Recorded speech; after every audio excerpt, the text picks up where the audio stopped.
vähän jännittää. Nyt löytyy meitä ensimmäisiä ruskeita lehmiä tuossa keskivaiheella ja siellä on meitä joku tositteja ja sinne sitä mennään. Lehmillähän on sellainen aika tiukka arvojärjestys, kun navetassa on aina sellainen tyyppi, joka on kokonaan. Ja sitä tyyppiähän ei kohdisteta, jos päästään sitä huomioon veräjätuolta ja miksi siitä ei koko ihmisen muustalla välttämättä menee. Niillä on sellainen hyvin tarkka järjestys, että kuka saa minnekin mennä ja mitä saa tehdä.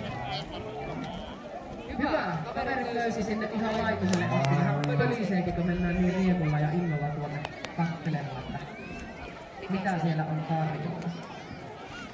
Tässä Koivulan kotijuustolalla on käytössä automaattilypsy. Ai että näette, tällä on yksi tyyppi hinkkaamassa itseänsä tuohon hiekkaan. Olipa ihana juttu, kun saa vähän raksutella siinä. Taitaa mennä pöttöleen siihen, vähän näyttäisi siltä.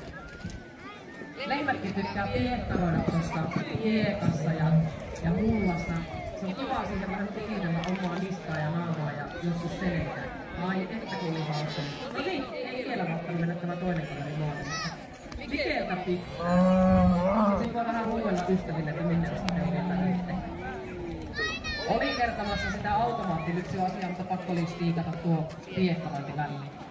Täällä on siis robotti, joka lypsää nämä lehmät ja lehmät saa käydä lypsyllä aina kun niistä itsestä siltä tuntuu.